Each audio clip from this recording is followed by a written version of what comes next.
चलिए बात करते हैं कि गोलीय दर्पण द्वारा परावर्तन के लिए चिन्ह परिपाटी। Very very important. अगर आपको आंकिक प्रश्न हल करनी है तो ये बातें आपको बहुत अच्छे तरीके से पता होनी चाहिए। क्या कि चिन्ह परिपाटी में किस दूरी को कैसे मापते हैं, कौन सी दूरी धनात्मक लेना है, कौन सी दूरी ऋणात्मक। तो एक बात समझिए, आप इस फोटो को बहुत अच्छे तरीके से जानते होंगे, पहचानते होंगे। ये हमारा कोऑर्डिनेट ज्योमेट्री, निर्देशांक ज्यामिति में इसको हम एक्स अक्ष कहते हैं और इसको वाई अक्ष कहते हैं। इसको मूल बिंदु कहते हैं और मूल बिंदु से एक्स की ओर धनात्मक, मूल बिंदु से एक्स डैश की ओर ऋणात्मक, मूल बिंदु से ऊपर धनात्मक और मूल बिंदु से नीचे ऋणात्मक। कहने का मतलब क्या हुआ, अगर मूल बिंदु को आधार मानते हैं और मूल बिंदु से इस तरफ, ये मेरा कौन सा है तो दाईं और ये मेरा कौन सा है तो बायां, तो ये जो है दाहिना धनात्मक, बायां ऋणात्मक, धरती का ये सतह अगर माने तो धरती का ऊपर धनात्मक, धरती के नीचे क्या है ऋणात्मक। तो इसमें जिसको हम मूल बिंदु कहते हैं उसकी तुलना ध्रुव पोल P से कर देते हैं। अब अगर पोल से कर देंगे तो बताइए, इधर की दूरी धनात्मक, इधर की दूरी ऋणात्मक, ऊपर हाइट वाली दूरी क्या धनात्मक, नीचे वाली दूरी क्या ऋणात्मक। चाहे दर्पण ये हो या चाहे दर्पण ये हो। मतलब क्या बोले कि चाहे दर्पण अवतल हो चाहे दर्पण उत्तल हो, दोनों में ये वाली बात सेम टू सेम ऐसे होगी कि अगर प्रधान अक्ष से ऊपर जाएंगे तो धनात्मक, प्रधान अक्ष से नीचे का बात करेंगे ऋणात्मक, ध्रुव P से बाईं ओर जाएंगे तो ऋणात्मक, दाईं ओर जाएंगे तो धनात्मक। सेम टू सेम इसमें भी। अब बात कर लेते हैं इसकी फोकस दूरी और वक्रता त्रिज्या। अगर उत्तल दर्पण की फोकस दूरी और वक्रता त्रिज्या की बात करें, उत्तल दर्पण की, तो भाई क्या होगी धनात्मक होगी। अगर अवतल दर्पण की फोकस दूरी और वक्रता त्रिज्या का बात करिएगा तो ये क्या होगी ऋणात्मक होगी। ये बात आपको याद रखनी है क्या कि भाई उत्तल दर्पण का जो फोकस दूरी और वक्रता त्रिज्या होगी वो क्या होगी धनात्मक, अवतल दर्पण की फोकस दूरी और वक्रता त्रिज्या क्या होगी ऋणात्मक होगी। इतनी बात समझ में आ गई। चलिए इसको हम, इसके बाद हम दर्पण सूत्र करते हैं। क्या दर्पण सूत्र, और दर्पण सूत्र जब हम कर लेंगे, दर्पण सूत्र के बाद एक और कंसेप्ट करेंगे आवर्धन।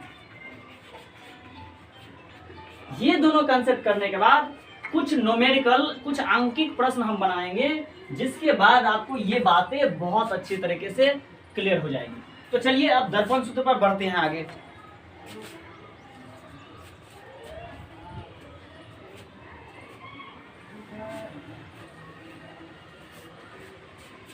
दर्पण सूत्र,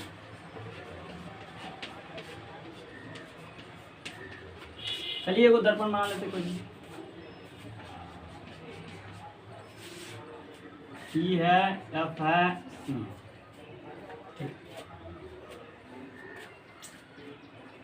इसमें क्या क्या चीजें हो सकती है सोच के देखिए। मान लीजिए हम यहाँ पर कोई वस्तु को रख रहे हैं, तो पहली बात यहाँ से एक वस्तु दूरी क्या होगी, इसे वस्तु की दूरी की U। ध्यान दीजिए दर्पण सूत्र में वस्तु की दूरी क्या U, प्रतिबिंब की दूरी इसको क्या बोलेंगे V। मान लीजिए इसका प्रतिबिंब कहाँ बना तो यहाँ बना, तो इसकी दूरी क्या होगी, इसको बोलेंगे V। ठीक है, ये हो गया वस्तु की दूरी। अब ये प्रतिबिंब कितना ऊंचा है, इसको बोलेंगे H। इसकी हालांकि बात नहीं है। यहाँ से यहाँ तक क्या फोकस दूरी छोटका F, और यहाँ से यहाँ तक क्या वक्रता त्रिज्या तक। खैर इसकी बात तो करेंगे नहीं हम, तो फोकस दूरी, ये तीन चीज की जरूरत होगी। क्या बोले कि वस्तु की दूरी U, प्रतिबिंब की दूरी V और फोकस दूरी F। फोकस दूरी F, ठीक है। तो कह रहा है क्या कि यदि हम किसी गोलीय दर्पण की फोकस दूरी f, वस्तु की दूरी u और प्रतिबिंब की दूरी v हो तो फोकस दूरी का व्युत्क्रम वस्तु की दूरी के व्युत्क्रम प्लस प्रतिबिंब की दूरी के व्युत्क्रम के बराबर होता है। क्या बोले हम बात कि किसी गोलीय दर्पण में फोकस दूरी का जो व्युत्क्रम है वो वस्तु की दूरी के व्युत्क्रम प्लस प्रतिबिंब की दूरी, सॉरी ये u नहीं है, ये क्या है, v है। वस्तु के दूरी के व्युत्क्रम और प्रतिबिंब की दूरी के व्युत्क्रम के योग के बराबर क्या होती है, तो फोकस दूरी के व्युत्क्रम। ये बात समझ में आई। अब बात कर लेते हैं यहीं पर आवर्धन की। आवर्धन क्या है, तो देखिए ये मेरा ऊंचाई h है भाई, प्रतिबिंब कहाँ बना, यहाँ बना, तो छोटा बन सकता है बड़ा बन सकता है ना, और ये कितना बनेगा वो हम सवाल अभी न्यूमेरिकल लेके बात करेंगे। तो ये मान लीजिए मेरा, तो ये इसकी ऊंचाई h डाइस, तो कह रहा है कि यदि प्रतिबिंब की दूरी नहीं ऊंचाई और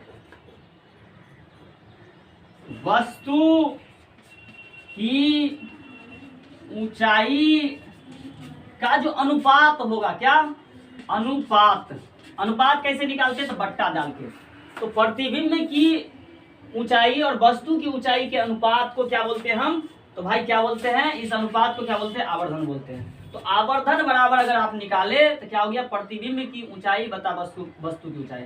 आवर्धन को सूचित करते हैं स्मॉल m से, प्रतिबिंब की ऊंचाई को सूचित करते हैं h डाइस से, और वस्तु की ऊंचाई को सूचित करते हैं h से। तो इसीलिए m बराबर क्या हो गया, h डाइस बाय h। तो ये हो गया मेरा, तो ये आवर्धन क्या होता है, प्रतिबिंब की ऊंचाई और वस्तु की ऊंचाई का एक अनुपात है। बात समझ में आई। चलिए अब कुछ सवाल बनाते हैं। सारे फॉर्मूला क्लियर हो गया। अभी तक हमारे पास फॉर्मूला कौन कौन से आ गए, एक तो इससे पहले बात की चिन्ह परिपाटी का, कि चिन्ह परिपाटी में क्या होता है, तो कौन सी दूरी को धनात्मक लेना है और कौन सी दूरी की ऊंचाई ऋणात्मक लेना है। उसके बाद एक सूत्र हम पढ़े, इसका नाम देते हैं हम कौन सा सूत्र, तो दर्पण सूत्र। दर्पण सूत्र ये होता है, और एक होता है वस्तु का आवर्धन। अब इनसे हम प्रतिबिंब की पूरी प्रकृति का पता लगाएंगे। चलिए न्यूमेरिकल सवाल एक लेते हैं, तो हम इसको इरेज कर ले। किसी ऑटोमोबाइल के पीछे का दृश्य देखने के लिए उपयोग होने वाले उत्तल दर्पण की वक्रता त्रिज्या 3 मीटर, एक बस इसके पीछे, मान लीजिए कौन सा ये है, ऑटोमोबाइल्स के पीछे, मतलब कोई गाड़ी है, उसके पीछे में क्या है, कोई गाड़ी आ रहा है, क्या आ रहा है, तो भाई बस आ रहा है, क्या आ रहा है, बस आ रहा है। इस दर्पण से 5 मीटर की दूरी पर स्थित है, तो प्रतिबिंब की स्थिति, प्रकृति और साइज बताना है।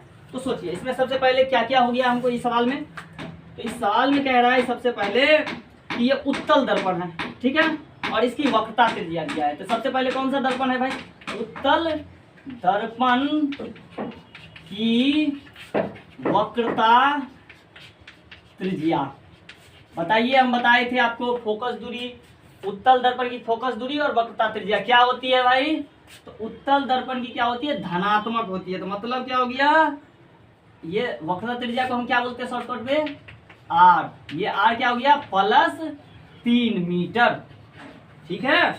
अच्छा, यदि बस इस दर्पण से 5 मीटर की दूरी पर है, तो मतलब वस्तु, ये जो दर्पण है मेरा, ये कौन सा दर्पण है, उत्तल दर्पण है, ये उत्तल दर्पण है, और इस उत्तल दर्पण से यहाँ पर क्या है, बस है आ रहा है। तो ये बस मतलब क्या, ये वस्तु की दूरी होगी, क्या गई, वस्तु की दूरी। तो वस्तु की दूरी मतलब बिंब की दूरी, इसको हम क्या चीज से सूचित करते हैं, तो u से। ये u कहाँ है, तो देखिए ये दर्पण से किस ओर है, देखिए याद करिए, ये क्या है, ऋणात्मक होता है, तो ये क्या होगा, तो -5 मीटर, क्या ठीक है, ठीक है, ये क्या हो गया, -5 मीटर, ठीक है। अच्छा, प्रतिबिंब की दूरी हमको इसमें नहीं दिया हुआ है, और कह रहा है प्रतिबिंब की स्थिति, साइज सब बताने के लिए। तो सबसे पहले बताइए, यहाँ पर ये r दिया हुआ है, तो ये r वाला कोई फॉर्मूला हमको नहीं होता है, हम यहाँ से क्या करेंगे, तो हम एक चीज याद करेंगे, कौन सा, F बराबर R/2 होता है तो इसीलिए यहाँ से F हम निकाल लेंगे, क्या हो जाएगा 3/2, मतलब क्या हो जाएगा 1.5 मीटर फोकस दूरी हो जाएगी। फोकस दूरी आ गया, वस्तु की दूरी आ गया, तो बताइए हम अभी दर्पण सूत्र से जानते हैं, दर्पण सूत्र से जानते हैं, क्या जानते हैं भाई, दर्पण सूत्र से क्या जानते हैं, दर्पण सूत्र से जानते हैं 1/F बराबर 1/V प्लस 1/U होता है। तो हमको निकालना क्या है, तो देखिए V तो दिया हुआ है, तो हमको ये निकालना है, यही ना है प्रतिबिंब की दूरी, तो ये निकालना है। तो ये क्या करेंगे हम क्या करेंगे, तो 1/F में से 1/U को घटा देंगे, मेरा 1/V आ जाएगा। देखिए प्लस साथ इधर माइनस आ गया, तो ये कितना है, तो ये है मेरा 1/1.5 और ये है मेरा 1/U कितना है, देखिए 5। तो इसको घटाएंगे तो 1/V मेरा देखिए कितना आ जाएगा। इसको घटाने के बाद मेरा ये जो चीज़ें है ये कुछ आ रहा है, ये 1.15 मीटर ये आ रहा है, क्या आ रहा है मेरा, ये कौन सा V आ रहा है। अब ये कैलकुलेशन तो हम कर ही सकते हैं ना, तो ये कैलकुलेशन हम बेकार में टाइम क्यों खर्चा करें। तो ये V बराबर इतना, अब ये धनात्मक आएगा तो प्लस। अब बताइए V धनात्मक आया, यहाँ पर सोचने वाली बात है, क्या आया मेरा, ये V क्या आया, धनात्मक आया। V धनात्मक आया, इसका मतलब क्या है, वस्तु किधर बनेगा, सोच के देखिए, अगर इधर वस्तु ऋणात्मक है, तो अगर प्रतिबिंब इस साइड बनता तो ये भी ऋणात्मक आता, लेकिन इसमें है कौन सा साइन, देखिए प्लस साइन है। क्या साइन आया मेरा, प्लस। इसका मतलब है कि प्रतिबिंब जो बनेगा ये इधर कहीं बनेगा। और हम अभी जब हम उत्तल दर्पण में प्रतिबिंब को दिखा रहे थे तो हम देखे कि प्रतिबिंब को हम कहीं भी रखे दर्पण से इधर, तो क्या बनता था, उधरे बनता था। तो इसका मतलब क्या हो गया, प्रतिबिंब क्या होगा, दर्पण के पीछे। बताइए क्या क्या हमको पता चला यहाँ से, इस सिर्फ प्लस साइन से क्या क्या पता चला, तो प्लस साइन से हमको पता चला प्रतिबिंब की प्रकृति, है ना, प्रतिबिंब की प्रकृति पूछ रहा था ना हमको, प्रतिबिंब की स्थिति। तो प्रतिबिंब की स्थिति देखिए, प्रतिबिंब की स्थिति कहाँ है भाई, तो दर्पण के पीछे। और क्या, प्रकृति क्या है, प्रकृति क्या है, तो प्रकृति कैसा हुआ, तो सबसे पहले बताइए, ये दर्पण के पीछे बन गया, सीधा है, और क्या है, काल्पनिक है। काल्पनिक कैसे पता चला, देखिए दर्पण के पीछे मतलब क्या, काल्पनिक, ठीक है। अच्छा, और क्या पूछ रहा है हमका, साइज इसका पूछा है भाई, कितना साइज का है, तो साइज कितना है, तो साइज के लिए हम कौन सा फॉर्मूला बताइए। साइज के लिए हम इससे तो काम नहीं चलेगा, इसमें इसकी साइज के लिए हम फॉर्मूला क्या निकालेंगे, तो हम आवर्धन का फॉर्मूला लगाएंगे, आवर्धन। ये इसको छोड़ दीजिए यहाँ, आवर्धन का फॉर्मूला लगाएं। आवर्धन का फॉर्मूला क्या होता है, H'/H होता है, मतलब प्रतिबिंब की ऊंचाई बता वस्तु की ऊंचाई। लेकिन अगर ये नहीं दिया हुआ है, हमको पता है कि ये इसकी हाइट कितना है, दूरी तो पता है कि ये इतना दूर में है, लेकिन ये तो हाइट नहीं पता है, तो इसी को बताइए, इसकी ये बात हम ऐसे भी पता लगा सकते हैं। कैसे पता लगा सकते हैं, तो यही फार्मूला में क्या होता है, ये होता है माइनस V बाय क्या होता है H, क्या होता है माइनस V बाय H, नहीं क्या होता है माइनस V बाय U होता है, क्या होता है माइनस V बाय U होता है, ठीक है। तो अब यहाँ से भी हम क्या कर सकते हैं, इसकी आवर्धन निकालें। V कितना है, देखिए मेरा V निकल गया अभी 1.15 प्लस में, और ये U कितना दिया हुआ है, माइनस में 5 मीटर। अब इसकी जब हम निकालेंगे तो ये हमारा आ रहा है, और एक बात देखिए, ये फार्मूला में पहले से वो माइनस है, तो ये माइनस और ये माइनस, दो माइनस मिलके बताइए क्या होगा, तो ये प्लस होगा, तो यहाँ हो जाएगा प्लस में, और इसका भाग दे दीजिए, भाग तो आप दे ही सकते हैं, तो हम इसको 0.23 इतना आ गया। इसका मतलब क्या हो गया कि आवर्धन 0.23 आया। इसका मतलब क्या हुआ, इसका मतलब हुआ कि प्रतिबिंब तो आभासी हम पहले ही देख लिए काल्पनिक है ना, और साइज क्या है, इतना गुना है। अब बताइए ये वस्तु से कितना गुना है, तो वस्तु से इस वस्तु से इतना गुना है। तो ये बताइए अब छोटा हुआ कि बड़ा हुआ, पहले ये सोचने, अगर 1 होता तो 1 का इतना गुना करिए। देखिए मान लीजिए वस्तु 1 है, 1 नहीं चलिए 100 है, वस्तु का साइज क्या है 100 मीटर का है वस्तु का साइज, क्या है 100 मीटर का वस्तु है। तो इसको गुना करिए इससे, तो 2 3 0 0 2 के बाद तो ये खत्म हो गया। तो 1 मीटर का वस्तु है तो इसका मतलब प्रतिबिंब क्या हो गया 23 मीटर का, मतलब क्या हो गया 0.23 हुआ, इसका मतलब छोटा हुआ। अगर यही 1.12 कुछ रहता है, 1 से ज्यादा रहता है, 1 दशमलव कुछ रहता है, तो ये वस्तु से क्या होता है बड़ा होता है। लेकिन अभी क्या बन रहा है बताइए, तो वस्तु से छोटा बन रहा है।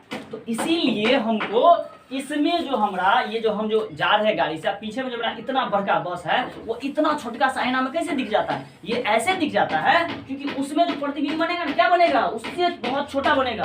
तो बहुत छोटा बनेगा तो इसका मतलब क्या हमको दिख जाएगा। ठीक है, चलिए एक और प्रश्न करते हैं तो आपको बढ़िया से और क्लियर हो जाएगी। चलिए इसमें समझ गए, तो इसका मतलब क्या हो गया कि इससे छोटा बनेगा, दर्पण के पीछे बनेगा, सीधा बनेगा और काल्पनिक बनेगा। बात समझ में आ गया? ठीक, चलिए इसको मिटाते हैं।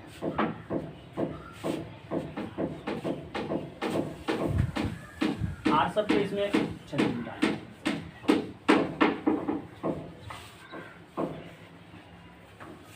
चलिए एक और सवाल कह रहा है, कोई देख लिए कोई 4 cm साइज का बिंब है, मतलब इसमें क्या हो गया वस्तु का साइज हमको दे दिया, पहले साइज दिया है, दूरी नहीं दिया है। तो साइज क्या दिया है इसमें दिया है, कौन सा दर्पण है ये तो बाद में हम बात करेंगे, इसको छोड़ दीजिए अभी। तो वस्तु का साइज दे दिया, मतलब दिया क्या है वस्तु का साइज। वस्तु का साइज मतलब क्या होता है, वस्तु का साइज मतलब h दे दिया, कितना दे दिया तो 4 cm दे दिया। ठीक है, ठीक। और क्या कर रहा है कि किसी 15 cm फोकस दूरी वाले अवतल दर्पण, फोकस दूरी कितना बोल रहा है 15 cm। अब बताइए फोकस दूरी का अवतल दर्पण का फोकस दूरी धनात्मक होता है कि ऋणात्मक होता है? तो भाई हम बता चुके हैं आपको अवतल दर्पण का फोकस दूरी क्या होगा, ऋणात्मक होगा। ठीक है, और देखिए क्या दिया है 25 cm की दूरी पर रखा अवतल दर्पण से क्या कर रहा है, बिंब किसी 15 cm फोकस दूरी के अवतल दर्पण से 25 cm पर यू कहाँ रखा गया है, मतलब वस्तु, बिंब माने क्या वस्तु, बिंब माने क्या वस्तु को कहाँ रखा गया है भाई, तो वस्तु को रखा गया है 25 cm की दूरी पर। अब बताइए ये कौन सा दर्पण है भाई, अवतल दर्पण है। कौन सा दर्पण है, अवतल दर्पण है। तो ये देखिए अवतल दर्पण है तो वस्तु को हम किधर रखेंगे, इधर रखेंगे। अब बताइए वस्तु क्या होगा, धनात्मक होगा ऋणात्मक होगा, तो इधर ऋणात्मक होगा, मतलब क्या हो गया ये माइनस होगा। ठीक है, अच्छा और देखिए क्या करा है, दर्पण से कितनी दूरी पर पर्दे रखे जाए मतलब प्रतिबिंब प्राप्त हो जाए ना, तो प्रतिबिंब मतलब हमको भी प्राप्त करना है। एक चीज देखो ये निकालना है, और क्या निकालना है भाई, प्रतिबिंब की प्रकृति साइज, यही सब पूछ रहा है, प्रकृति और साइज सब पूछ रहा है। क्या पूछ रहा है, प्रकृति और साइज वगैरह पूछ रहा है। तो ये सारी चीज हमको दिया हुआ है, तो हमको भी निकालना है। तो पहले देखिए एफ और यू के रिलेशन से हम भी निकाल लेंगे, बोलिए निकालेंगे कि नहीं, निकाल लेंगे आराम से भाई, निकाल लेते हैं। देखिए तो 1/v बराबर 1/f माइनस 1/u। कहिएगा ये फार्मूला तो हमने पढ़े थे, हम फार्मूला तो ये पढ़े थे 1/f बराबर 1/v प्लस 1/u। अरे भाई ठीक ही बात है, ये फार्मूला है तो इसको f इधर लाएंगे तो घटेगा कि नहीं घटेगा। ठीक है, तो चलिए ये निकालना है। तो 1/f कितना है देखिए, माइनस में 5 माइनस 1/u कितना है देखिए -25। तो ये माइनस तो कैंसिल हो जाएगा, प्लस हो जाएगा। ठीक है, तो यहाँ पर क्या आ जाएगा -1/15 और -1/, माइनस ये माइनस क्या हो गया, ये माइनस प्लस, तो 2×25। अब इसका कैलकुलेशन कर लीजिए, कैलकुलेशन हम करके लिख लेते डायरेक्ट क्योंकि इतना समय। तो यहाँ से हमको क्या मिल गया, तो हमको ये मिल रहा है कि v बराबर यहाँ से कि -37.5 cm। क्या मिला हमको, ये एक चीज जो हमसे पूछ रहा था वो हमको मिल गया। क्या मिल गया, ये यहाँ से कैलकुलेशन करिएगा तो ये आपको मिल जाएगा। और माइनस क्यों मिला, क्योंकि देखिए ये प्लस है, इसमें से इसको लेस करेंगे, ये इतना हमको मिल जाएगा। ठीक है, ठीक ठीक, चलिए ये हमको मिल गया। अच्छा प्रतिबिंब किसमें है, ऋणात्मक है। ऋणात्मक है मतलब क्या, प्रतिबिंब भी कहीं इसी साइड बन रहा है। अब चाहे ऐसे बने या ऐसे बने, अब ये कैसे पता चलेगा उल्टा बन रहा है कि सीधा बन रहा है, तो चलिए हम देख लेते हैं, अभी तुरंत पता चलेगा। हाँ और क्या इसमें h हमको दिया हुआ है, तो प्रतिबिंब की ऊंचाई भी तो निकाल सकते, कैसे निकाल सकते हैं, इससे निकाल सकते हैं। आवर्धन m बराबर क्या होता है, v अभी नहीं h डाइस बाय h, और ये फार्मूला क्या होता है -v/u। होता है नहीं होता है, होता है। तो इसमें से देखिए, इसका तो हमको कुछ पता नहीं है, लेकिन ये रिलेशन से हम यहाँ पर ये चीज़ पता लगा सकते। कैसे? देखिए एच डाइस हमको पता है, नहीं पता, यही निकालना है। एच पता है देखिए 4, डी पता है देखिए कितना, माइनस, एगो माइनस है फार्मूला से ये वाला, और एक माइनस है ये 3.7.5, और इसके बटा क्या है, यू है। तो यू कितना है मेरा, यू है -2 और 5। तो ये माइनस से ये माइनस गया। अच्छा, इसको अगर काटेंगे तो क्या होगा, तो ये हो जाएगा एच डाइस बराबर मेरा हो जाएगा 37.5/25, और ये इधर भाग में है तो इधर क्या हो जाएगा, गुना 4। अब इसको देखिए काट सकते हैं आप, इसको इतना से गुना करके इसको इससे काटेंगे तो हमको ये क्या मिल रहा है, यहाँ से मेरा एच डाइस जो है ये मिल रहा है -6.0। ये हमको यहाँ से कैलकुलेशन करिए, अब आ जाएगा। तो माइनस क्यों मिला, क्योंकि देखिए यहाँ पर एगो माइनस बचा हुआ है ना, ये माइनस एगो माइनस कट गया 2 गो, लेकिन एगो माइनस तो फार्मूला वाला बचा ही हुआ है, ये माइनस में 6 गया। अब इस बात से हमको क्या पता चलेगा, इसमें जो एच का मान आया क्या आया, एच का मान मेरा क्या आया, माइनस में आया। इसका मतलब क्या हुआ, इसका हाइट क्या आया, 6 आया। इसका मतलब हो गया इसका पहले 4 था, अभी कितना आया, 6 आया।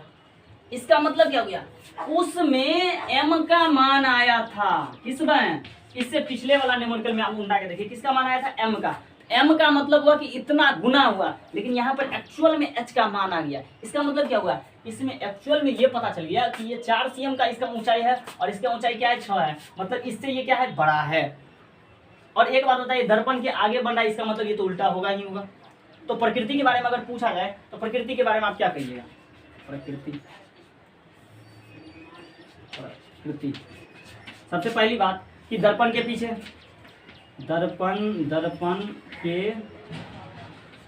दर्पण के आगे, पीछे नहीं, आगे, यहाँ पीछे, दर्पण के आगे, पहली बात। दूसरी बात उल्टा।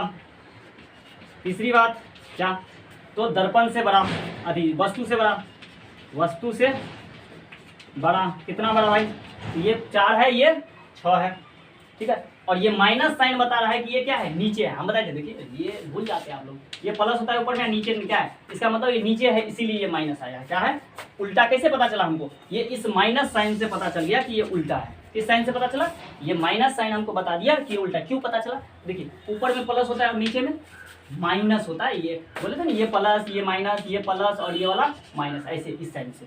तो उम्मीद करते हैं इससे रिलेटेड जितनी भी कंफ्यूजन होगी आप लोग को दूर हो गई होगी। अब देखेंगे आगे के क्लास में क्या, तो प्रकाश का अपवर्तन शुरू करेंगे, ठीक है। अभी तक और आप लोग को अगर समझ में आ रहा है तो नीचे कमेंट करिए, हमें बताइए कि कुछ और कमी है, और आपको किस टाइप का वीडियो चाहिए। आपको पूरी साइंस का, मैथ का, हर एक प्रकार का वीडियो अवेलेबल हम करने की कोशिश करेंगे। धीरे धीरे हम चल रहे हैं, क्योंकि जितनी साधन है उस हिसाब से हम तो काम कर ही रहे हैं। चलिए अभी कमेंट में लिखिए कि आपको कैसा लगा। बहुत बहुत धन्यवाद आपका।